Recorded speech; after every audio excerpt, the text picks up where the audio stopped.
es increíble cómo no les da vergüenza, pero lo ha dicho Petro, lo ha dicho López Obrador, Claudia Sheinbaum, Boric, todos los gobernantes vinculados al Foro de Sao Paulo, al Grupo de Puebla, que hay que mantener a la gente pobre porque cuando sale de la pobreza se hace de derecha y se hace capitalista y quiere ganar y quiere surgir. Te lo están diciendo sin hipocresía, queremos que haya más pobres porque ellos son los que votan por nosotros. Es insostenible. ¿Qué ha pasado con los Juegos Bolivarianos? La verdad es que por mi trabajo y las entrevistas y lo que uno va viendo ha sido una farsa completa. Yo siento que en general la actividad deportiva en el Perú, o por lo menos las entidades que manejan el deporte en el Perú, el IPD como brazo estatal del deporte, el Comité Olímpico como brazo privado del deporte, ve los presupuestos del Estado como un botín.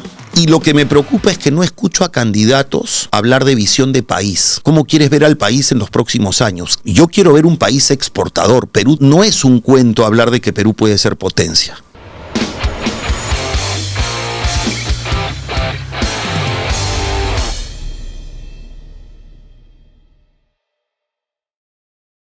Hola, ¿cómo están? José Ignacio Beteta en un nuevo episodio de El Lado B. Y hoy me toca tener una de las conversaciones más agradables que voy a tener en el día, porque voy a conversar ya por segunda vez, invitado a mi programa, con mi amigo y el gran Eddie Fleischmann. ¿Cómo estás, Eddie? ¿Qué tal? ¿Qué tal, José Ignacio? Gracias por la generosa presentación. Y bueno, un placer, la verdad. Además, te felicito porque crecen, los estudios están muy buenos, los contenidos los veo, y tu contenido en redes siempre es sustancial e interesante, ¿no? Y nos sostenemos aquí con el apoyo de todo el equipo, de Paula, de los chicos de Potlab, de Micaela, y ya estamos mayo, junio, julio, agosto, septiembre, octubre, noviembre, diciembre, enero, muy malo para sumar, ya 9 meses.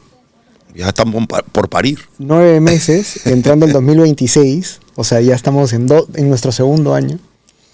Y estamos contentos, nos va muy bien. Obviamente hay una inversión de tiempo, de esfuerzo de todos. Ya estamos mayo, junio, julio, agosto, septiembre, octubre, noviembre, diciembre, enero. Muy malo para sumar. Ya 9 meses. Ya estamos por parir. 9 meses, entrando el 2026. O sea, ya estamos en nuestro segundo año. Y estamos contentos, nos va muy bien. Obviamente hay una inversión de tiempo, de esfuerzo de todos. Pero estamos súper contentos. Que bien vale la pena. Sí, porque las conversaciones que tenemos y los invitados que tenemos, pucha, son de un espectro súper amplio. Hemos traído aquí políticos, economistas, chefs, actores, especialistas en deportes, conductores, todo como tú, periodistas, y mira, y todas las conversaciones salen súper... Estoy seguro. Súper buenas. Bueno, ¿en qué andas? ¿Cómo estás? Cuéntanos un poco de qué vas. Bueno, más o menos en lo mismo, en mi canal de streaming, haciendo mis programas a nivel de deportes, sí, haciendo las conferencias que hago con empresas, con equipos de trabajo, las charlas y el trabajo de coaching con esta dinámica relacionada mucho a la filosofía del deportista y al pensamiento del deportista y a la escuela de vida del deporte, ¿no? Cómo trasladar el pensamiento del deportista que se enfoca, que se recupera de adversidades, que tolera situaciones complicadas, que se tiene que adaptar a diferentes situaciones, que se lesiona y se tiene que recuperar y cambiar su contexto y busca sus objetivos y trasladar eso a la organización. Así que ahí estamos, es una experiencia que tiene poco tiempo también, pero muy gratificante. Si tuvieras que resumir tu 2025. Primer semestre duro, muy difícil, pero peleándola, y el segundo semestre un poco mejor, digamos, con respuesta también de auspicios, que siempre ayuda, y con una perspectiva hacia el 2026 que me alienta, ¿no? Pero, digamos, este segundo semestre, si hablamos de lo que a mí más me interesa, que es el deporte en general, bueno, una decepción los Juegos Bolivarianos, una decepción la organización del fútbol peruano, que es caótica. Y a nivel de la situación internacional, muy atento a lo que pasa en Medio Oriente, sabes que es un tema que a mí me interesa particularmente, y muy atento, sí, a lo que viene pasando ahora, tanto en Irán como en Venezuela, que yo no creo que sean aislados los temas uno del otro. Para nada, que son dos de los temas que vamos a conversar ahora.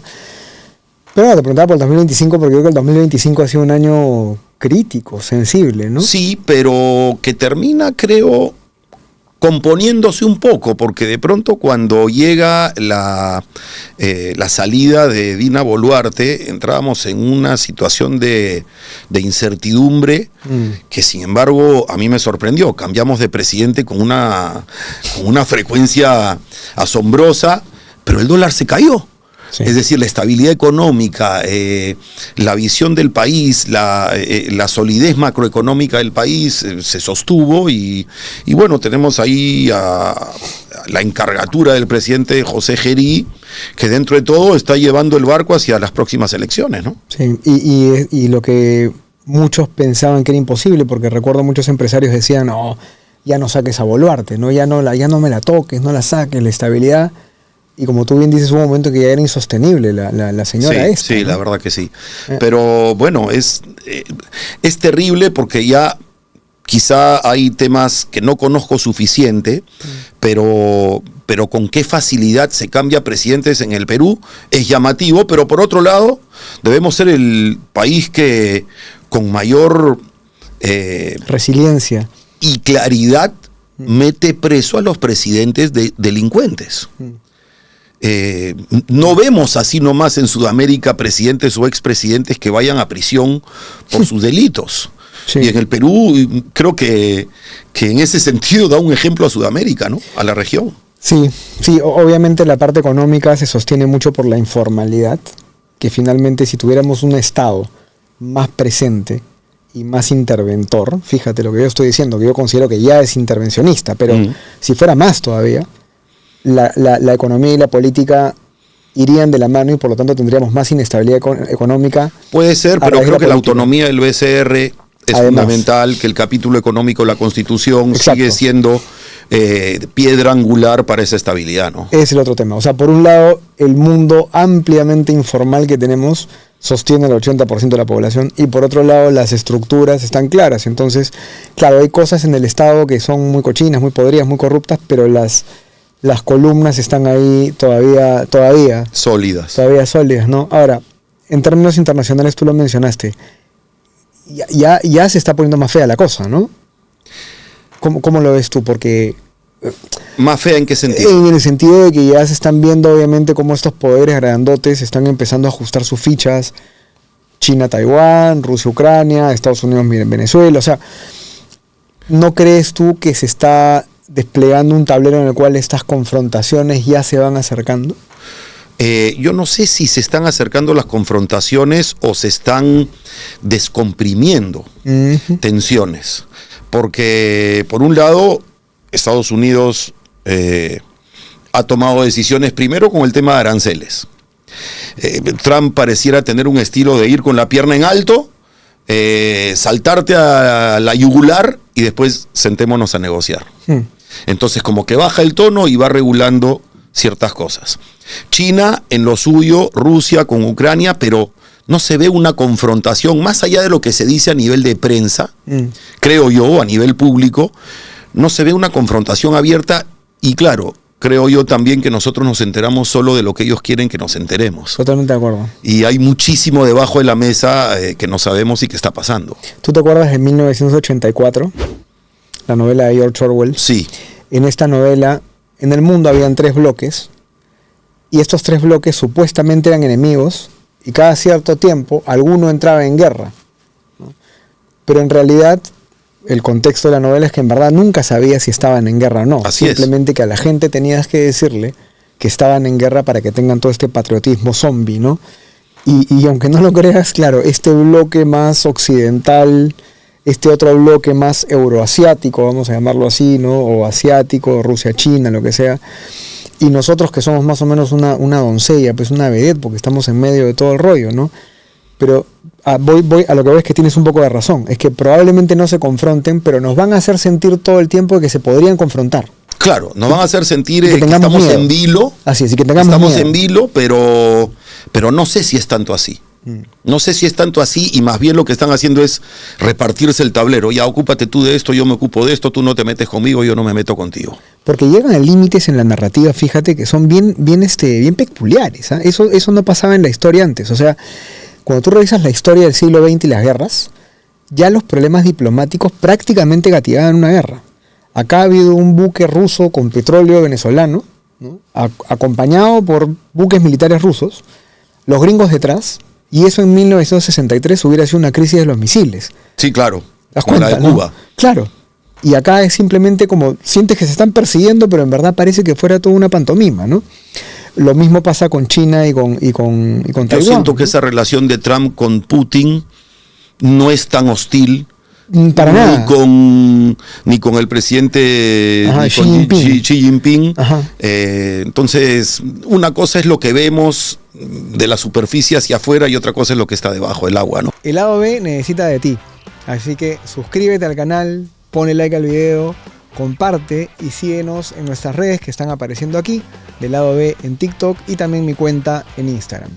Sí, de acuerdo. Lo que sí es correcto, eso sí es un dato, más allá del tablero más grande, es que esta intervención de Estados Unidos en Venezuela sí marca un antes y un después. Sin duda. De la presencia gringa en Sudamérica, ¿no?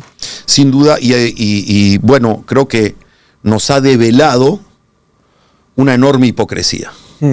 Una enorme hipocresía de muchos sectores, fundamentalmente de las izquierdas, en el mundo entero.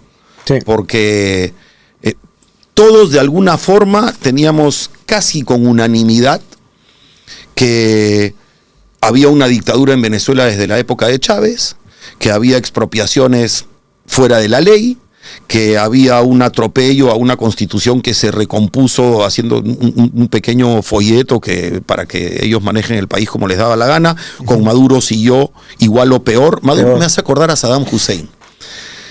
Me hace acordar un poco a Saddam Hussein y no sé si quepa o no en este proceso a Maduro la pena de muerte. No conozco si el proceso en Nueva York puede derivar en una pena de muerte o no, no lo sé, pero me hace acordar aquello con Saddam Hussein. Y estamos viendo Pedro Sánchez en España, estamos viendo las izquierdas en Latinoamérica, alzar la voz por una presunta intervención a la soberanía de un país que ya fue intervenido hace tiempo en su soberanía por iraníes, por rusos, por chinos, por cubanos. O sea, los que han muerto en torno al ataque que permitió la captura de Maduro han sido todos cubanos. ¿Qué mayor prueba de la vulneración de la soberanía venezolana por parte de los cubanos? Sí, uno nunca deja de sorprenderse, ¿no? Incluso analizando política y temas sociales como nosotros que nos gusta esto, nunca dejo de sorprenderme de cómo puede haber gente que piense antes, que obviamente hay mucho de finta en eso, ¿no? La soberanía internacional, cuando había pues 80% de pobreza, 800 y tantos muertos. Y presos políticos, perseguidos, no hay oposición, hay un absolutismo, ha habido un absolutismo insoportable, el chavismo o el castrismo trasladado al chavismo, pero era insostenible. Ahora viene el segundo capítulo, porque claro, sin ser tampoco apasionado o simplista, vamos a ver hasta dónde llega esta transición norteamericana. Han liberado muchos presos entre ayer y hoy día. Obviamente el petróleo sí es un tema, evidentemente, ¿no? Pero más allá del petróleo, de ciertos detalles o temas económicos que son importantes, la pregunta que todos nos hacemos es, bueno, ¿cuánto durará, si es que es verdad, esta transición hacia la democracia, ¿no? Porque tampoco te puedes quedar con especulamos, ¿no? Exacto. Porque uno dice, ¿por qué Trump le dio la espalda a María Corina Machado? Y probablemente pues María Corina Machado efectivamente, como lo dijo Trump a su manera, no tiene forma de gestionar en este momento Venezuela, porque todavía hay mandos ahí, todavía hay toda una estructura montada que hay que desmontar y que probablemente tarde algunos años. Claro, ahí viene el pragmatismo, ¿no?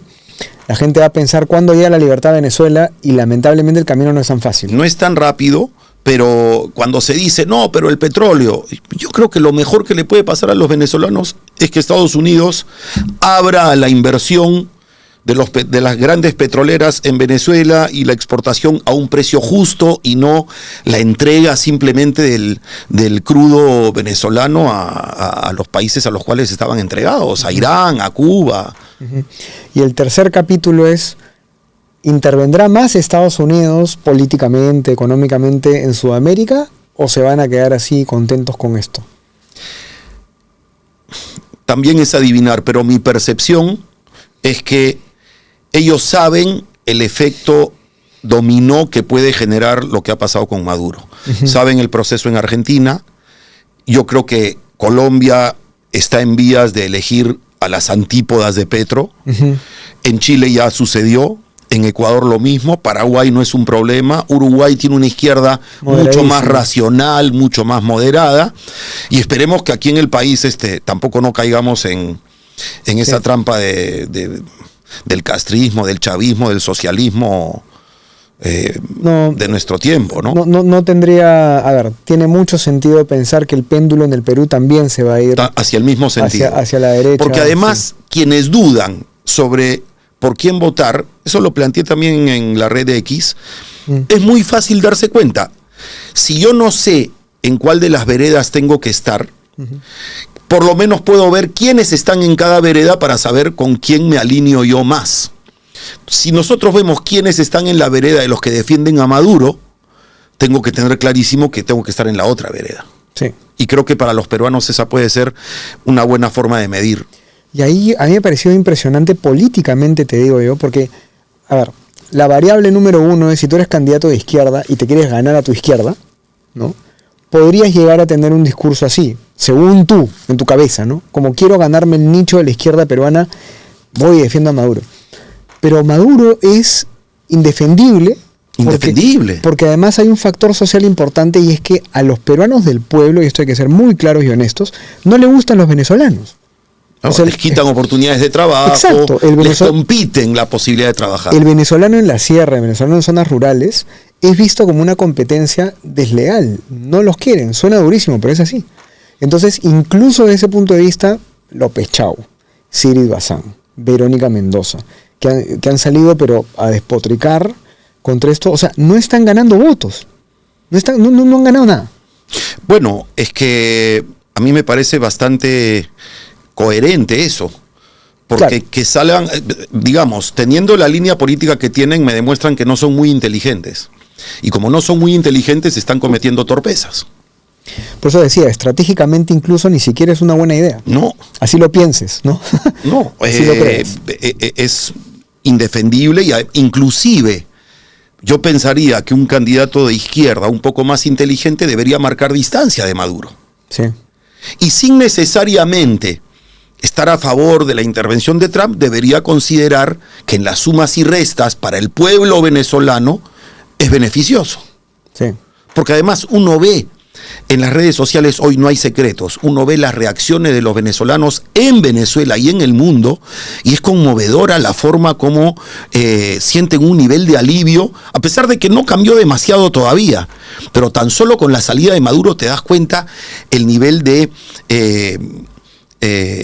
no sé, de rechazo, de aversión que tenían por ese gobierno. Sí, es apabullante la felicidad que han mostrado en redes todos. Entonces, sí, mostrarse contra esa felicidad del pueblo venezolano es incomprensible. Es incomprensible. Yo creo que, haciendo evidentemente especulación política, pero con datos, con evidencia, ¿no? Esto no es, evidentemente, como lo hemos conversado antes, no es gratis, es decir, hay mucho más todavía por recorrer en esta lucha geopolítica entre China, Rusia, Estados Unidos, evidentemente, más allá de que se vayan o no a una confrontación que evidentemente nadie quiere que ocurra, ¿no? Pero esto es... Ni ellos quieren que ocurra. Ni ellos les conviene, exacto. Pero esto va a ser algo que hay que ir viendo, porque ese balance comercial entre China y Sudamérica y lo que Estados Unidos quiere entrar a hacer, o sea, ya ahí va a haber a partir de ahora, yo creo que sí van a haber muchos cambios en la política norteamericana frente a Sudamérica, porque sí, y eso sí me consta, en el caso de Marco Rubio, él sí fue impulsor de que Trump se comprometiera con esta especie de narrativa de ser el nuevo Monroe, ¿no? O sea, sí, América para los americanos. Exactamente, y eso es algo conocido en Washington. O sea, a Trump le han dicho, tú tienes que ser el nuevo James Monroe y el nuevo defensor de América para los americanos. Y Trump ha dicho, ok, me gusta. Ya no sabremos si es por valor o por fama, pero le ha gustado la idea de volver a tener este espacio geopolítico en sus manos. También abriéndome a la especulación, más de una vez, José Ignacio, no sé si estás de acuerdo, yo he pensado que más que una captura, esta ha sido una extracción. Sacar a Maduro y a su señora, porque también he sospechado más de una vez que los narcoterroristas hayan tenido amenazado a Maduro. tú del poder no te puedes mover, aunque Claro. hayas perdido las elecciones. Claro. Si te mueves de ahí, no la cuentas. Claro. Entonces se ha tenido que mantener a la fuerza. Y lo han extraído de ahí para que cante. Claro. Y probablemente entonces tengamos a un Maduro que cante y que tengamos entonces mucho más claro cuáles son los vínculos con Irán. Ujú. Lo que está pasando en Irán no es un tema menor. Las ciudades se han levantado. En Teherán hay fuerzas del orden que ya se han puesto del lado de la gente. La teocracia de los ayatolás está en riesgo. Y no sorprendería que en algún tiempo más tengamos un Irán secular. Es un nuevo 1978, 79. Pero a la al revés, inversa, pero a la inversa. Claro que sí. Una nueva primavera. Entonces, te abre una perspectiva diferente sobre qué va a pasar con el Golfo Pérsico, con el Estrecho de Hormuz y ahí todo el intercambio comercial que pasa por ahí y De que se ha acuerdo. visto amenazado, etcétera, ¿no? El lado B necesita de ti. Así que suscríbete al canal, ponle like al video, comparte y síguenos en nuestras redes que están apareciendo aquí, del lado B en TikTok y también mi cuenta en Instagram. Eso de Irán es tal cual lo has mencionado y creo que es un tema que no es muy conocido para los que estamos en el debate político peruano nacional. Yo lo he visto un poco más de cerca quizá por el tema de Israel, del Medio acuerdo. Oriente y la guerra ahí en Gaza, en Líbano, en Siria y todos estos grupos pro-iraníes que han estado como vecindario tan peligroso y tan amenazante para Israel. Sí, realmente puede ser un cambio bastante radical en el balance de poder. Pareciera. Sí, hay que seguirlo de cerca también. Y bueno, este tema internacional, uno de los Es apasionante. Es apasionante, pero uno de los candidatos que entrevistamos aquí en el programa, con una muy buena mirada, decía, claro, en todo este aparato, o en todo este debate y en todo este contexto geopolítico internacional, en el cual los grandotes se van moviendo, ¿no? Lo que le toca al Perú es estar bien parado y ser institucionalmente, económicamente, atractivo y como Estado sólido, para poder tener la capacidad de sentarte en la mesa diplomáticamente y decentemente a defender tus intereses de manera justa, ¿no? Sin duda, y a captar claro. inversiones, porque al final, que esa es otra de las enormes contradicciones de la izquierda, cuando te dicen que están por la justicia social y por sacar a la gente de la pobreza, pero ahuyentan la inversión. Entonces es un verso, es una retórica que en la realidad y en los hechos no va por ahí, porque hemos escuchado, y es increíble cómo no les da vergüenza, pero lo ha dicho Petro, lo ha dicho López Obrador, lo ha dicho Claudia Sheinbaum, lo ha dicho Boric, lo han dicho todos los gobernantes vinculados al grupo de Sao Paulo, al foro de Sao Paulo, al grupo de Puebla, que hay que mantener a la gente pobre porque cuando sale de la pobreza se hace de derecha. Sí. Y se hace capitalista y quiere ganar y quiere surgir. Y ya no creen en ellos. Y ya no creen en ellos. Entonces, te lo ponen de frente, te lo están diciendo sin hipocresía. Queremos que haya más pobres porque ellos son los que votan por nosotros. Es insostenible. Y el segundo doble rasero, la segunda incoherencia moral, está en que la inversión china es invisible. ¿Te das cuenta? Con ellas no se meten. No les preocupa. No les preocupa. No hay ningún problema. Nunca dicen nada de los chinos. Y no pero vienen a pescar como quieran aquí en nuestro litoral. Puede estar en contra, pero no se pronuncian. Claro, y puede estar en contra a favor de los chinos, pero es inversión privada.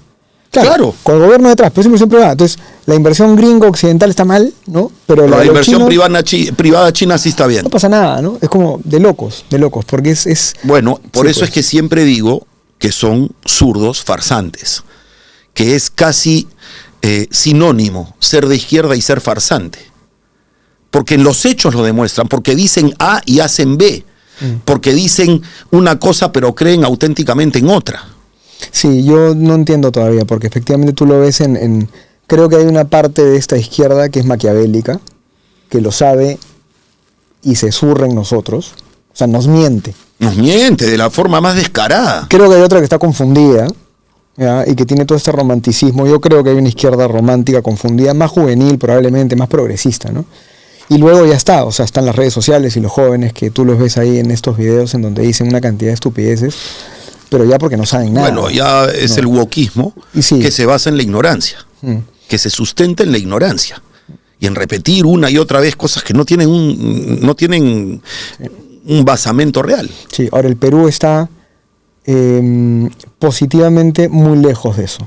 Afortunadamente. O sea, sí, tú objetivamente analizas el espectro social peruano, incluso de izquierdas a derechas, y el progresismo 2016-2017 trató de arremeter con esta clase política vinculada a PPK, bien progresista, digamos, obviamente con Verónica Mendoza, pero desde esa época hasta ahora, yo te diría que... Pero yo diría que Verónica Mendoza, más que progresista, es socialcomunista. Era una mezcla, pero nunca lo... O sea, a ver, hasta ahora el progresismo, que pudo en algún momento calar un poco más, tuvieron discursos fuertes, pro aborto y pro LGBT cerca del 2020, antes de la pandemia. Después de la pandemia han caído y se han caído desde la izquierda y desde la derecha, evidentemente, ¿no? O sea, no caló. Y además hemos visto en estos mismos personajes antiminería, anti-agroindustria, antiturismo, que son probablemente los tres atractivos más importantes que tiene el Perú para captar divisas. Sí, se le tiene que dar la vuelta a este tema. No ha calado acá, pero siempre tienes que estar ahí. Alerta, porque la cantidad de mentiras y incoherencias de estos discursos que tienen vacíos es un rollón. Mencionaste al comienzo, para pasar a un tema más local pero importante, porque a mí me escribieron bastante, por lo menos 2-3 personas preocupadas con el problema de los Juegos Bolivarianos, que además ya lo habíamos visto. En algún momento creo que te pregunté por eso, lo conversamos cuando se hizo la transferencia del IPD al delegado al IPD. Y es parte de la misma historia, ¿no? O sea, ¿qué ha pasado con los Juegos Bolivarianos? La verdad es que por mi trabajo y las entrevistas y lo que uno va viendo, ha sido una farsa completa. Yo siento que en general la actividad deportiva en el Perú, o por lo menos las entidades que manejan el deporte en el Perú, el IPD como brazo estatal del deporte, el Comité Olímpico como brazo privado del deporte, pero que capta el deporte de alta competencia de las diferentes federaciones, ve los presupuestos del Estado como un botín. Y hay diferentes frentes que están detrás de ese botín. Los Juegos Bolivarianos, los Juegos Panamericanos del 2027 son oportunidades de aprovecharse del botín que hay que invertir. Se ofreció unos bolivarianos en Ayacucho. Se burlaron de la gente de Ayacucho, porque de todas las disciplinas que hubo en competencia, solo 4 se desarrollaron en Ayacucho, el resto en Lima. ¿Cuántas fueron en total? Eran un montón, creo que no estoy seguro cuántas disciplinas hubo, pero la verdad es que... Solo 4 en Ayacucho. Solo 4 en Ayacucho, la infraestructura no terminada, los presupuestos no ejecutados, personajes que trafican con las decisiones, con los cargos, con los puestos, se convirtió en una agencia de empleos para los amigos. Hay sospechosamente una sola federación, la de judo, que no estamos hablando de una federación atletismo, deporte base, voleibol, deporte colectivo, emblema del Perú. El fútbol es autogestionado, es privado, digamos, no recibe dinero del Estado. Claro. El básquetbol está suspendido de toda competencia internacional hace más de 10 años.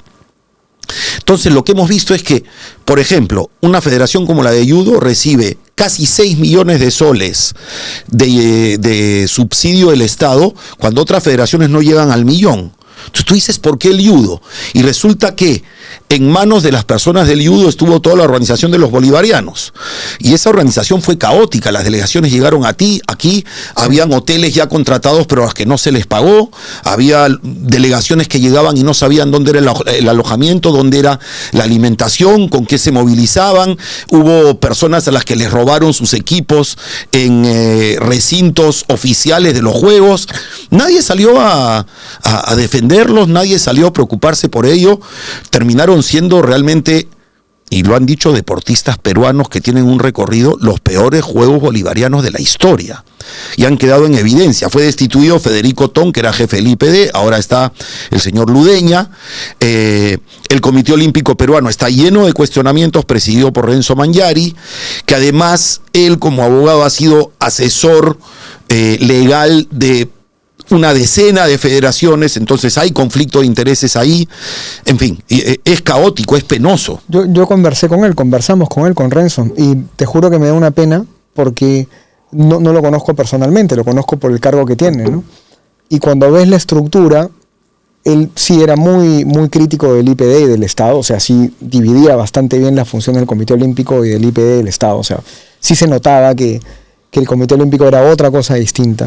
Pero vino, ¿te acuerdas? Estaba ilusionado con los Juegos y la reivindicación de Ayacucho, y nosotros éramos como que, ala, qué bueno que esto ocurra. Y 2 meses después fue como que, fue Dios, una farsa. qué desastre. O sea, hay que Pero entrevistarlo además, de nuevo. Ojo, Hay que traerlo. cuidado con algo, porque resulta que, claro, miembros del Comité Olímpico, de pronto, claro, no tocan dinero del Estado, pero cuando son miembros, en este caso tesorero, de la Organización Deportiva Bolivariana, sí recibe el presupuesto para la organización de los Juegos. Claro.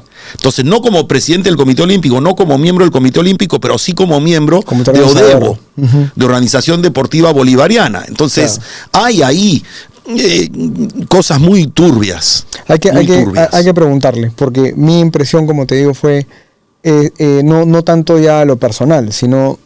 no, en su cargo. Uno no cuestiona a la persona, cuestiona la autoridad del cargo. Exactamente. O sea, yo creo que en el caso de él algo ha pasado que hay que preguntarle, pero no se ha llamado toda la atención. Y además, lo que tú mencionabas, ¿no? O sea, las quejas de los deportistas internacionales ni del transporte.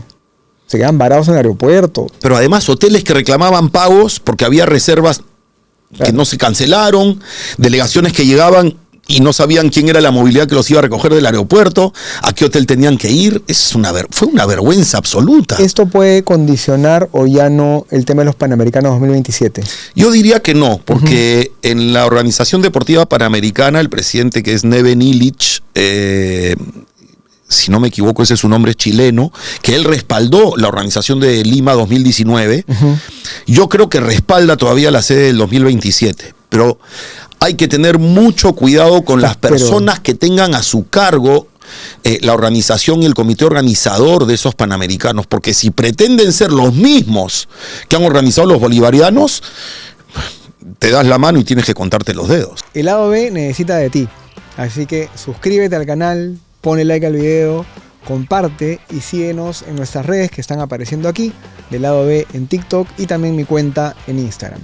A eso es lo que digo. O sea, estamos a un hilito de que eso sea un desastre también, porque es en 1 año y medio. Sí, así es. Estamos a 18 meses de los bolivarianos 2020, de los Panamericanos 2027, y uno no ve nada. Y claro, aquella vez también estábamos cerca de la fecha, pero hubo un Carlos Neuhaus. Yo no voy a entrar a juzgar al detalle todo lo que fue el trabajo organizativo y si se llegaron a rendir todas las cuentas que hay que rendir o no, pero sí se hicieron unos Juegos Panamericanos que fueron ejemplares y exitosos. Sí, y el modelo fue público-privado. Público-privado. No fue estatal como es ahora. No fue estatal.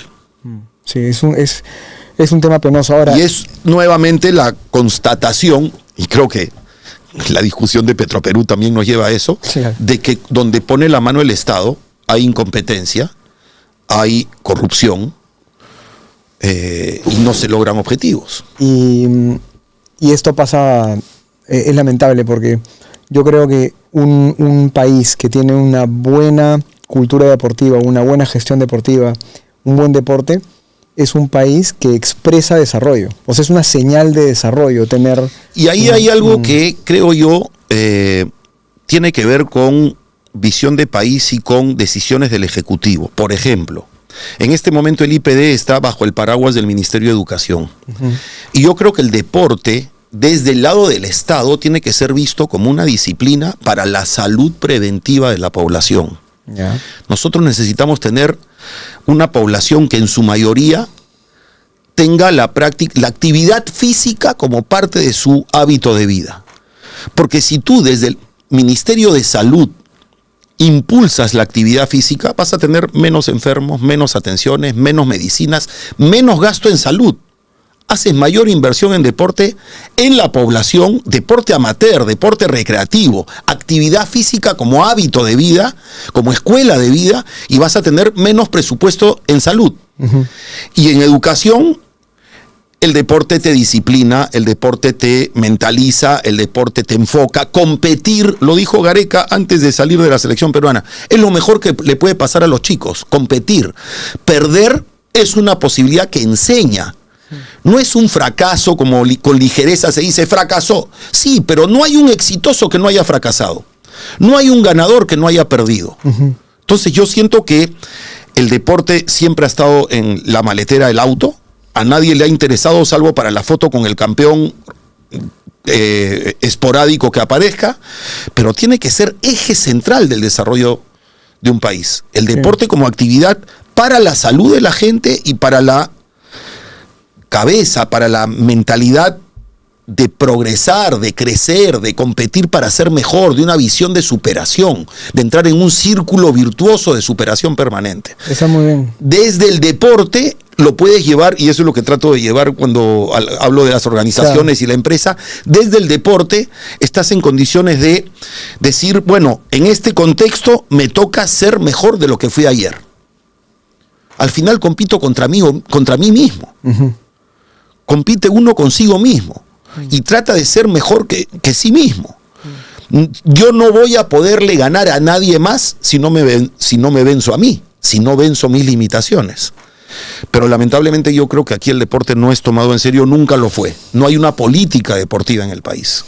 Deporte y cultura son prioridades que solamente las ves cuando tienes un nivel de conciencia de la realidad un poco más desarrollado, ¿no? Y acá tenemos un estado precario, somos informales, estamos mal educados, malnutridos. Entonces, sí, malnutridos, porque es cierto, más que desnutrición hay malnutrición. Sí, estamos malnutridos. Y toda esta base, que es lo que hablábamos, o sea, esta macroeconomía que es importante y es necesaria, esconde esta microrealidad, esta microeconomía. Es decir, acá te demuestras que tener unos números buenos en macro no necesariamente resuelve todo. No, que nuestro país sí. Me he puesto a pensar, no sé qué pienses tú. Más de una vez he pensado cuando hay marchas, protestas, intento de toma de aeropuertos, bloqueo de carreteras, gente con resentimiento y con un nivel de adoctrinamiento que llegan a odiar su propio país. Y me pregunto, si esa gente, si estos manifestantes tuvieran a sus hijos practicando deportes cotidianamente, compitiendo y siendo felices practicando deporte cotidianamente, ¿harían lo mismo o estarían más preocupados por ver a sus hijos competir y ser felices? Si tuviéramos en los lugares donde hay mayor conflictividad, mucha mayor práctica deportiva, no solamente energía bien direccionada, sino además una visión distinta de la vida. De acuerdo. Sí. Sí, a mí me hace sentido. A mí me hace sentido. No, y te respondo que sí, estoy de acuerdo. De hecho, no son muchos los proyectos educativos o de salud vinculados al deporte que he visto en el sector privado. Algunos no son los más importantes. Las empresas, cuando hablan de responsabilidad social o sostenibilidad, enfocan más sus proyectos en temas de educación, salud, desarrollo productivo, ¿no? Capacitaciones productivas. Reducir la anemia, por supuesto, es fundamental. Claro, pero los pocos que he visto de deporte en algunas empresas son exitosísimos. O sea, realmente generan un clima y una cultura y una especie de ánimo en la población. Distinto. Que no me refiero obviamente a hacer un estadio, eso no. Me refiero a programas deportivos. Actividad Exactamente, física, actividad programas física. Deportivos. Sí. O sea, en alguna ocasión yo vi un estudio que se hizo a nivel panamericano sobre la población de los países y la actividad física en promedio. Y Perú ocupaba el penúltimo lugar solo por delante de Haití. Claro. En términos de horas de actividad física practicadas por habitante. Imagínate, Paula, ya ves, tiene que hacer más deporte. Entonces, si tuviéramos, y alcanza con 3 horas de deporte semanal. Claro, es un mínimo indispensable. Son 4 veces a la semana, 45 minutos. Sí. Y con eso tienes un ser humano más sano y con una cabeza diferente.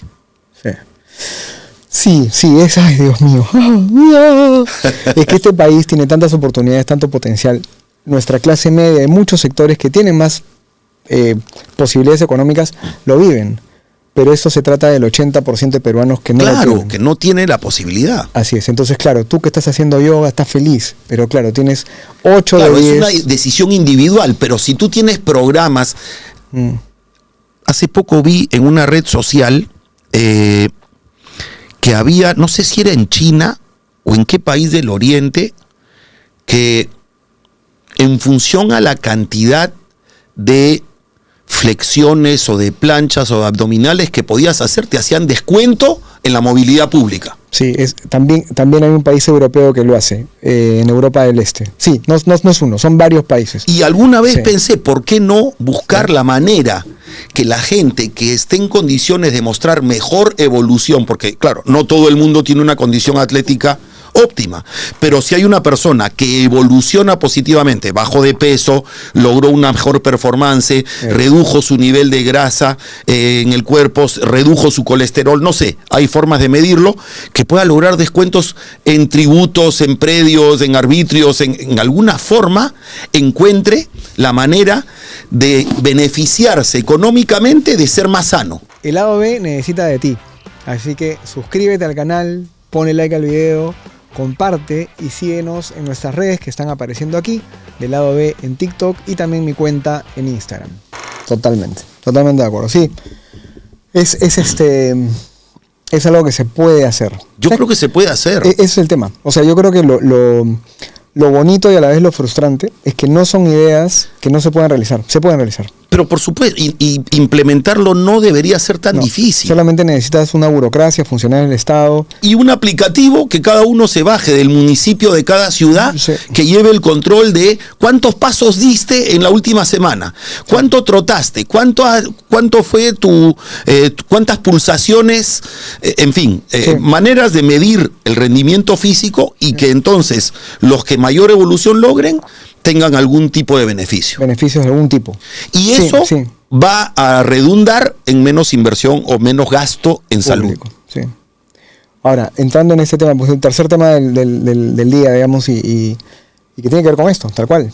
2 meses y medio nos quedan 3 meses y 11 días. No, nada. No, para las elecciones. 3 meses para las elecciones. 3 meses para las elecciones.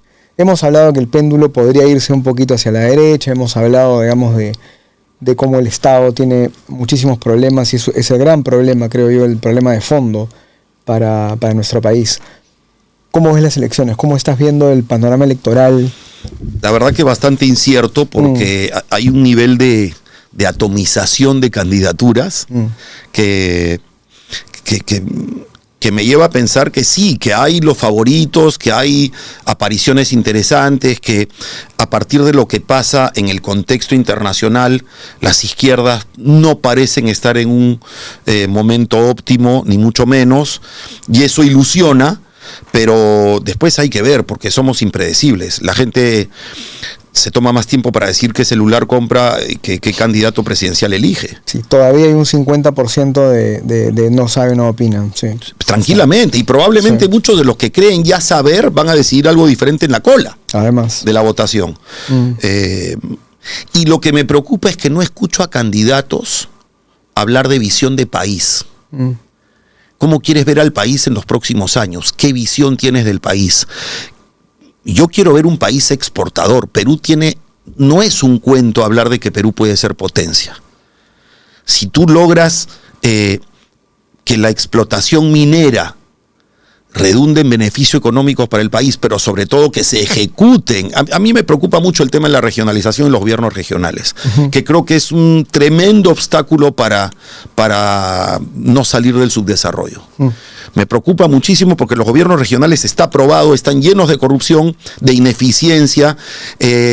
No debería ser cualquiera el que puede gestionar presupuestos del Estado para las regiones. Y es cualquiera. Termina siendo cualquiera el que ejecuta o el que no ejecuta los presupuestos. Pero le has dado en el clavo, ¿sabes por qué? Porque mira, el orden de los factores en estas elecciones... Sí altera el producto. Sí, y es distinto a lo que uno cree. Nosotros hemos sido muy preocupados siempre, y yo no me la veo de bueno, yo tengo menos tiempo que muchos haciendo análisis de políticas públicas, 10 años. ¿Ya? Pero sí eres bueno. Pero fíjate. Y no es pasada de mano. Y 3 elecciones he visto. 2016 ya metido en análisis político, 2021 y ahora voy a ver esta. Y siempre el Perú ha creído que el presidente era muy importante. Y fíjate el congreso que hemos tenido, o los congresos que hemos tenido.